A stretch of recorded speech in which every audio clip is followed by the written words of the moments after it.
Bom, pessoal, hoje eu vou trazer para vocês um resumão de tudo que vocês precisam saber sobre contração do músculo esquelético para fazer a sua prova. É imperdível. Então vem comigo. Bom, pessoal, então vamos começar a nossa aula de contração do músculo esquelético e eu vou começar falando sobre fibras musculares, né? Fibras musculares nada mais é do que a célula do músculo, tá? Os miócitos. Eu vou dar um zoom no músculo aqui, pegar o exemplo do bíceps, tá? Já tinha dado uns círculos aqui. E dando um zoom, você vai ver que dentro desse músculo existem várias fibras musculares, ou seja, várias células, vários miócitos, tá? E se você der um zoom nessa fibra, aqui, ó, igual nessa figura D aqui, a gente vai ver que dentro dessa célula existem várias miofibrilas. Essas miofibrilas, que são filamentos de actina e de miosina, além de fazer parte da constituição dessa célula, elas vão ser muito importantes para a contração muscular também, tá? Esses filamentos de actina, eles estão em maior número, tá? Do que os de miosina. Só que os de miosina são maiores, tá? Dá para ver melhor, né, no microscópio e tudo mais. Então, maior quantidade, actina, e qual que é maior? A miosina, tá? Ah, Pedro, o que que é miofibrila? Essas miofibrilas eu vou explicar mais à frente, mas são polipeptídeos, tá? Que formam, né? Que fazem parte da constituição da célula do miócito, tá? Tá, Pedro, você falou que é um miócito, é uma célula, mas funciona como uma célula comum? Bom, tem muitas particularidades, mas algumas coisas são iguais, são idênticas. Vou te dar um exemplo: o sarcolema. O sarcolema nada mais é do que a membrana plasmática do nosso músculo.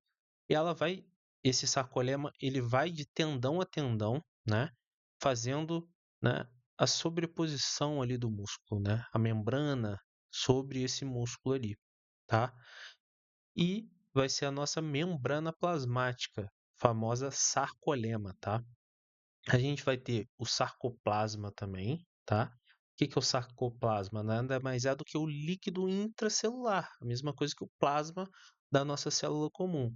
E o sarcoplasma, né, que é o líquido intracelular, ele vai conter potássio, magnésio, fosfato, enzimas proteicas e a mitocôndria. As mitocôndrias, elas vão fornecer energia para essa contração muscular, tá? Dentro do miócito. E a gente também vai ter o retículo sarcoplasmático. Nada mais é do que um local de armazenamento e liberação, né, da recaptação do cálcio. Ou seja, o cálcio que é muito importante para a contração, ele vai entrar e ele vai sair desse retículo sarcoplasmático participando da contração, tá? Então, você percebe que a estrutura celular, né, do miócito, ela é toda voltada para contrair, né? Para contrair esse músculo esquelético, tá? E agora eu vou explicar. Bom, isso daqui tudo é um miócito, tá? Só que ele é separado em um local muito importante que a gente tem que saber, que é o sarcômero. Esse sarcômero, ele vai ser ligado de linha Z a linha Z, tá? E é exatamente aqui dentro do sarcômero, tá? Que vai acontecer a contração. Eu só vou explicar as estruturas primeiro. Eu ainda vou explicar como que a contração ocorre, tá? Dentro desse sarcômero, que a gente está lembrando, dentro da célula, dentro do miócito, existem vários sarcômeros ligados em série. E essa contração muscular, ela vai acontecer dentro de cada sarcômero, tá? Vão existir faixas, tá? E essas faixas nada mais é do que, às vezes ou não, sobreposição dos filamentos de actina, de miosina, das miofibrilas que eu falei aqui em cima, né?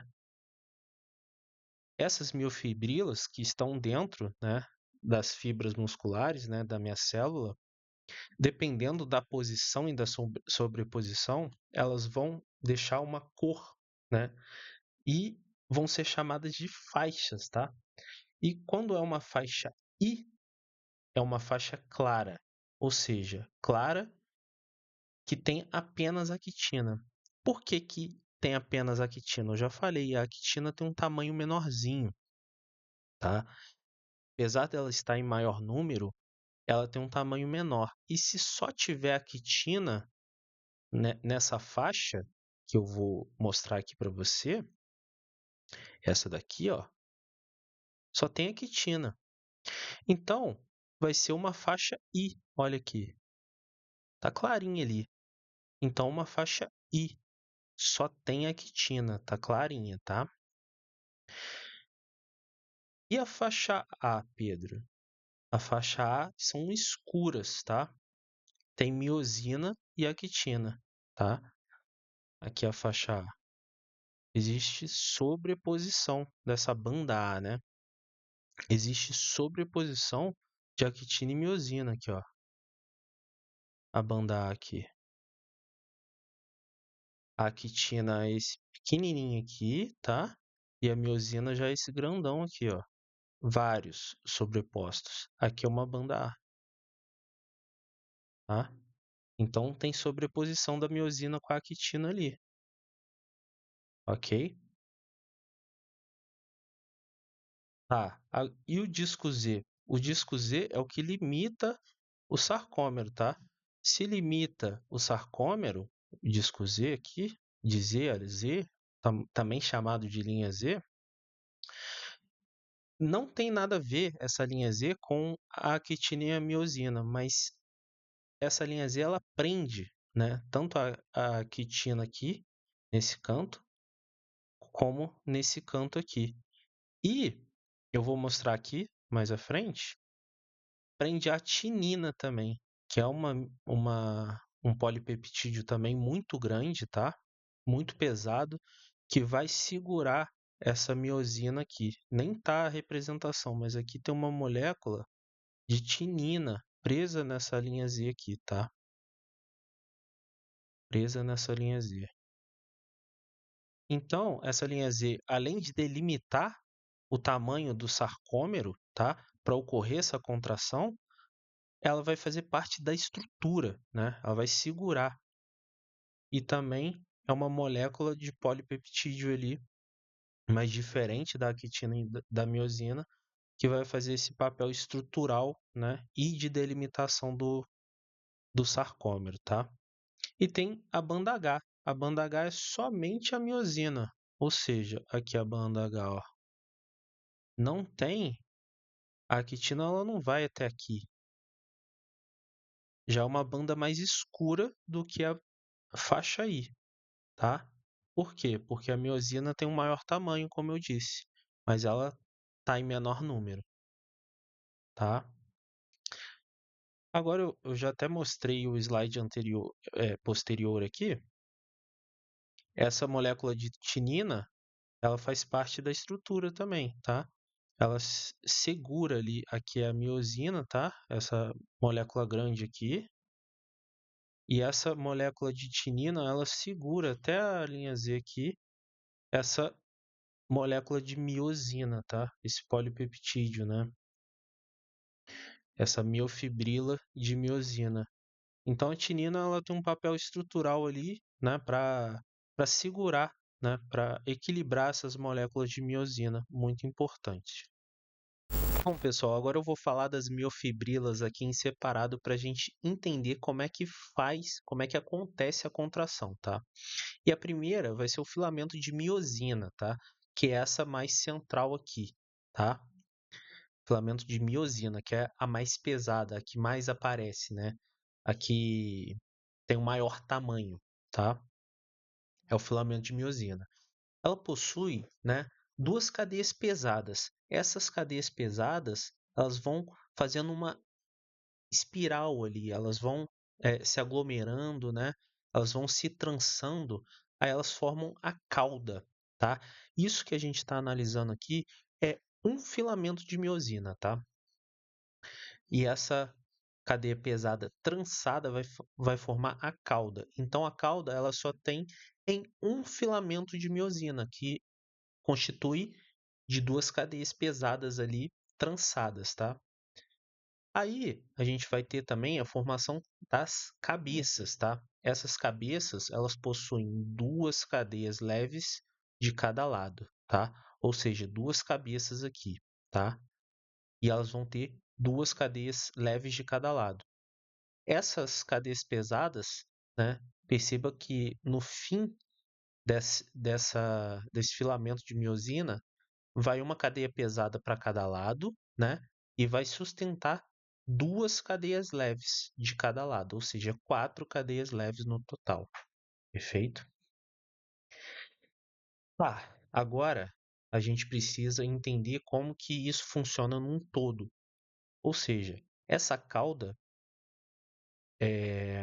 ela vai se aglomerando, né? Essas miosinas elas vão ficando uma do lado da outra, né? Sobrepostas. E um conjunto dessa cauda vai ser chamado de corpo, tá? E esse corpo, né, vai dar a estrutura da miosina, tá? É exatamente isso daqui, ó. Esse é o corpo, tá? É um conjunto de caudas. É a cadeia pesada da miosina, tá? Agora, tem uma informação aqui. Braço mais cabeça igual a ponte cruzada. Eu vou te explicar por quê. A ponte cruzada, ela tá aqui, ó. Existe, né, um somatório, né, de cabeças aqui formando esse braço. O braço é toda a estrutura aqui que vai segurar essa cabeça, tá? Formando a ponte cruzada. É essa ponte cruzada que vai fazer a ligação com a actina, né, que vai sustentar a contração, tá? Essa ponte cruzada aqui vai ser muito importante para fazer a alavanca na actina e fazer a contração. Essa cabeça, ela vai ser muito importante para clivar o ATP, tá?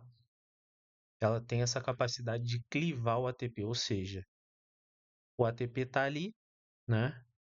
No, no sarcoplasma, tá? Ali perto da miosina. Essa cabeça tem a capacidade de transformar o ATP em ADP e fazer com que a energia para a contração aconteça, tá? Bom, pessoal, agora eu tenho que falar da outra estrela da noite. Nesse slide aqui eu vou falar como que ocorre a contração de fato, tá? Que é o filamento de actina. Esse filamento de actina, ele possui sítios ativos. Eu vou dar um zoom aqui para o pessoal entender, tá? Esses sítios ativos, que estão aqui em laranjinha, ó, esses sítios ativos, eles vão receber a ligação, né, com a miosina, com a cabeça da miosina lá, com a ponte cruzada que eu tinha falado anteriormente, com essa ponte aqui, ó, essa ponte aqui, tá? Que tá aqui também, junto da cabeça ali e do braço da miosina, como eu falei anteriormente.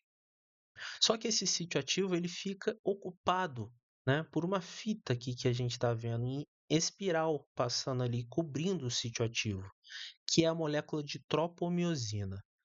Essa molécula de tropomiosina, ela faz com que, né, a contração não ocorra o tempo inteiro, porque esse sítio está ocupado, tá?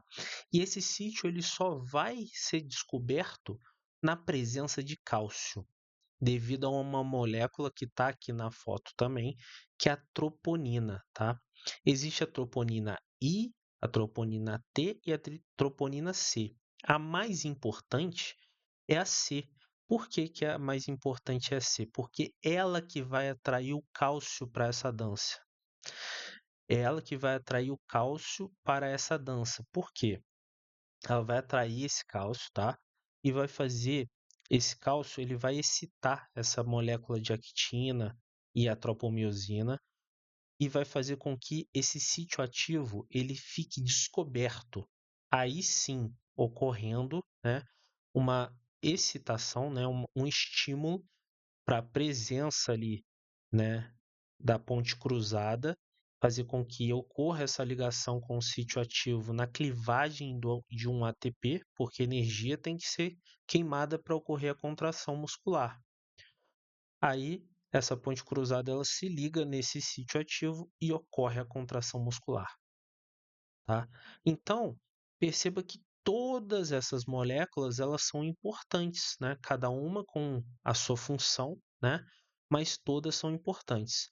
Uma coisa que eu tenho que falar também é que gasta-se um ATP para ocorrer a ligação, tá? Ocorrer a contração, e gasta-se um ATP para soltar essa cabeça da miosina, né? Que eu vou explicar mais à frente no slide mais à frente. Gasta-se um ATP para retirar, para acabar, né, essa ligação e a miosina voltar ao seu estado de relaxamento, vamos dizer assim. Então aqui eu expliquei basicamente como é que funciona a contração, porque eu já tinha explicado como é que funciona a miosina, tá? Que está o corpo, né? A ponte cruzada e essas moléculas, tanto a actina ali funcionando como se fosse uma estrutura, né? E a tropomiosina tampando esse sítio ativo para não ocorrer as contrações a todo momento.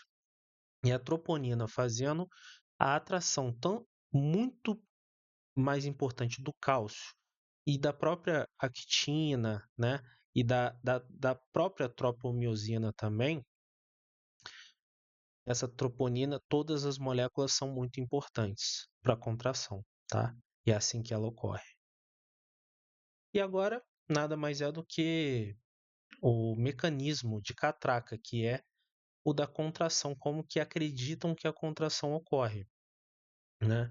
Que nada mais é, devido a tudo que eu expliquei ali, né? Na presença de cálcio, a excitabilidade, a tropomiosina desocupando ali e deixando o sítio ativo descoberto, né? E tendo uma atração da cabeça da miosina no sítio ativo, né?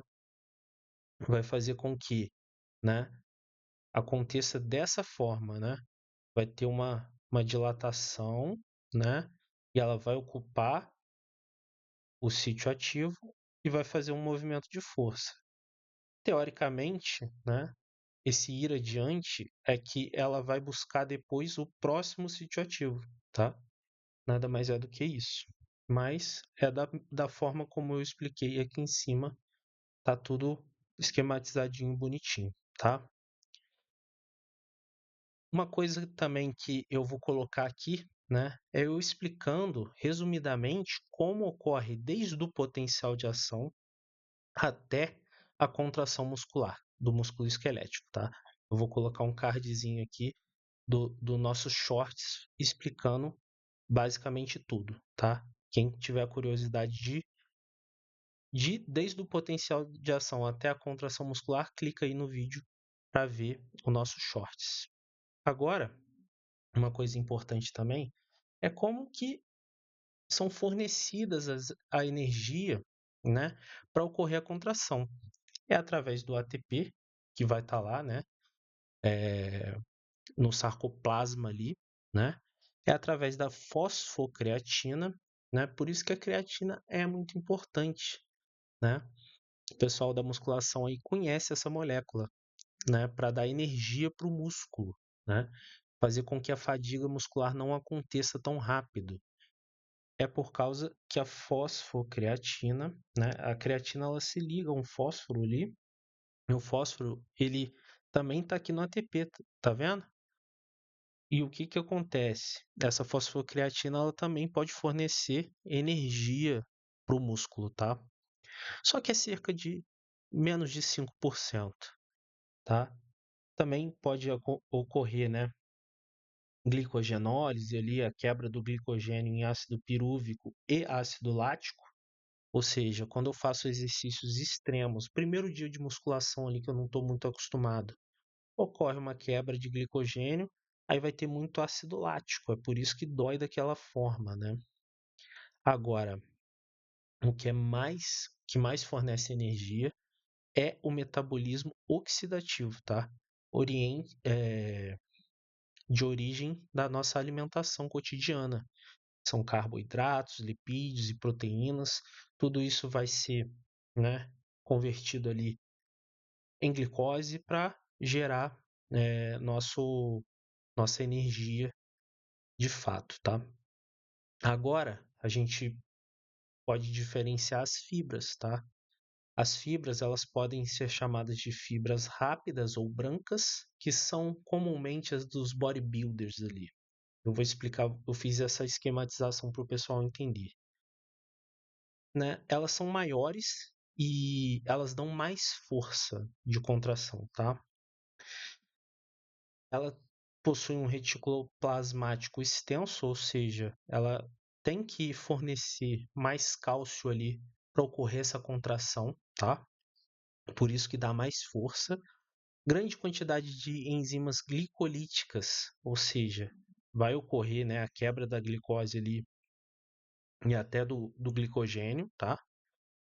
Vascularização pouco extensa, ou seja, eu não preciso de tanto oxigênio chegando ali, porque eu já tenho cálcio, eu já tenho a fonte de energia, vai ser uma contração rápida, tá? Por isso, fibras rápidas e poucas mitocôndrias, tá? Eu vou fazer a energia com o que eu tenho ali.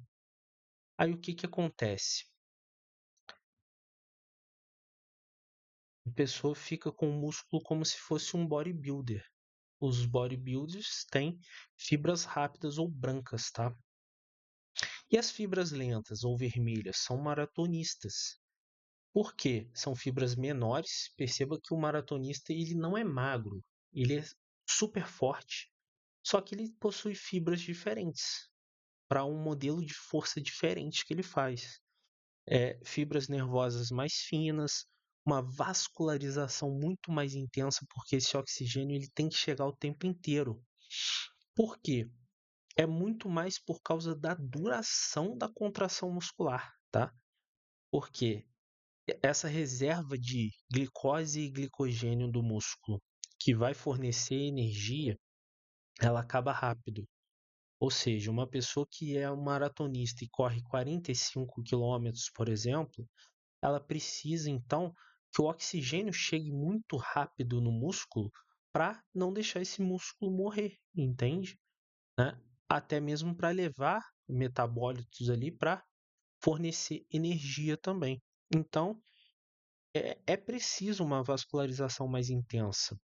É preciso um número grande de mitocôndrias para fornecer energia ali o tempo inteiro no nosso sarcoplasma, as mitocôndrias ali, muito mais para fornecer energia, e uma grande quantidade de mioglobina, que mioglobina vai funcionar como se fosse a hemoglobina do músculo, fazendo com que o oxigênio seja carreado dentro do músculo de uma maneira mais competente. Aí eu te mostro aqui. São duas pessoas super fortes, tá? E um com fibras brancas, esse daqui, ó, muito mais rápida e explosiva, e esse daqui com fibras vermelhas, né? Que são mais lentas. Agora, quem que ganha um tiro curto de 100 metros? Muito provavelmente esse atleta aqui, porque ele não necessita tanto de fibras vermelhas. Agora, quem que vai ganhar os 45 quilômetros lá da maratona? Muito provavelmente não é esse daqui, porque ele tem uma estrutura de fibras rápidas ou brancas que dão muito mais força num curto espaço de tempo. Tudo é metabolismo. Até quem vence a maratona dá para ser explicado devido à nossa fisiologia, tá? Isso é muito importante. Agora, vou explicar um pouco sobre unidade motora, tá? A unidade motora é como se fosse, né, uma unidade de nervo que vai inervar todo o músculo, tá? Então, o músculo ele vai ser, né, inervado por uma unidade motora em específica, principalmente os maiores ali, tá? Por quê? A gente não precisa no músculo esquelético de um movimento tão específico, entende? E o nosso músculo ele vai estar ali, né, coberto, né, sendo inervado ali por uma unidade motora. Aí a gente chega no ponto aqui de contrações musculares gerando forças diferentes. É tipo uma somação, né, por múltiplas fibras, né? A gente tem o princípio do tamanho, né? Princípio do tamanho segundo Algaiton. Quanto menores as fibras, né, menor o impulso que eu preciso para fazer essa contração. Agora, à medida que vai aumentando o impulso, o tamanho desse impulso, aí eu vou pegando as fibras maiores. Ou seja, existe uma hierarquia do princípio de tamanho. Pequenos impulsos não vão fazer contrações de músculos tão grandes, entende? Então, esse é o princípio do tamanho, tá? Mas existem dois tipos de somação de forças. Por múltiplas fibras, como eu falei aqui agora, por esse princípio do tamanho, tá? E por frequência, tá? E essa frequência e tetanização. O que que acontece? Se eu vou, né, e estimulo um músculo, tá? E logo depois eu estimulo de novo, assim como está no gráfico. E mais uma vez ele volta ao seu estado de repouso, mas ele não volta tanto. Ele volta, mas não volta tanto. Vai ter um momento, né, que vai ficar uma coisa homogênea, que é chamada de tetanização.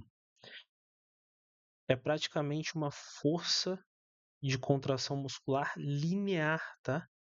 Eu não necessito de tanta força a mais, né, para excitar esse músculo. Por quê? Por quê? Né? Por causa da frequência que eu estou fazendo essas contrações. Eu não deixo o músculo respirar. Essa é a famosa tetanização, tá? E a gente também pode falar um pouco sobre tônus muscular. O tônus muscular, né, nada mais é do que o músculo em repouso apresentando tônus, né?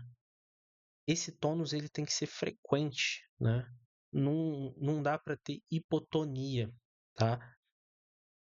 São nada mais é do que impulsos de baixa frequência que vão ter que vai gerar esse tônus, que a fonte é a medula espinhal e é controlado pelo sistema nervoso central. Ou seja, se eu tenho um dano no sistema nervoso central, esse tônus ele vai ficar perdido.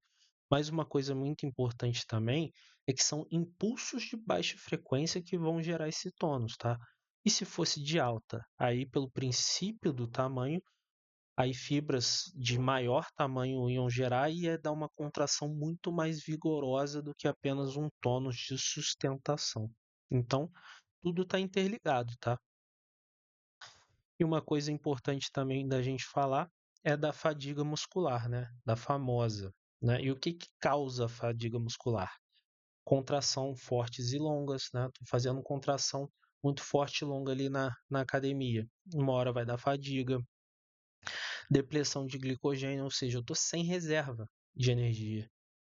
Então, pode causar fadiga, baixa oxigenação, ou seja, tenho bastante fibra rápida, vou correr, vai dar uma baixa de oxigênio, uma hora eu vou fadigar, entende? E acúmulo de ácido lático. O acúmulo de ácido lático nada mais é, como eu já expliquei ali atrás, é a queima do glicogênio, ou seja, eu já queimei bastante glicogênio, está faltando energia. Se está faltando energia, eu vou ter fadiga muscular, tá?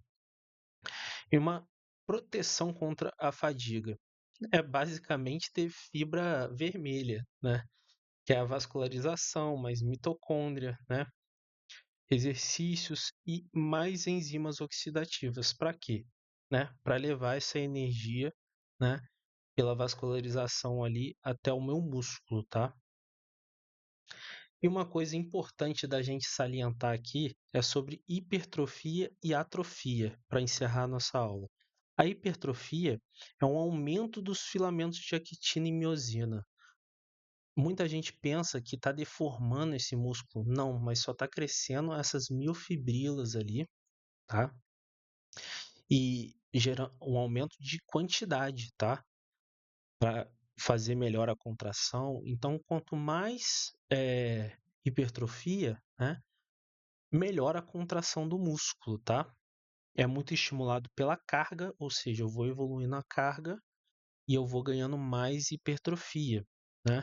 E a gente alcança mais ou menos entre 6 a 10 semanas de contração vigorosa ali. Ou seja, não existe você ir para academia um dia achar que você, né, já tem hipertrofia, né? E estimula a síntese de enzimas, tá? Até para gerar mais energia ainda para o músculo, tá? E atrofia, né, é um resultado de baixa estimulação, ou seja, a pessoa que está em cima da cama ali sem usar os músculos, ela inevitavelmente, rapidamente, ela vai ter uma atrofia muscular. Por isso que é super importante você estar sempre movimentando o músculo, até mesmo quando você não pode usá-lo, né, para não atrofiar. E quando você atrofia, você tem até uma depressão, né? Uma perda nervosa mais rápida que vai dificultar ainda mais quando você recuperar esses movimentos e tudo mais. Espero que eu tenha ajudado vocês. Bom, galera, é isso sobre contração do músculo esquelético. Ajuda o canal aí, dá um like, se inscreve, por favor, no canal, vai ajudar muito nesse início. Comenta aí embaixo tudo que você está gostando do nosso canal e críticas construtivas também. E forte abraço e bons estudos.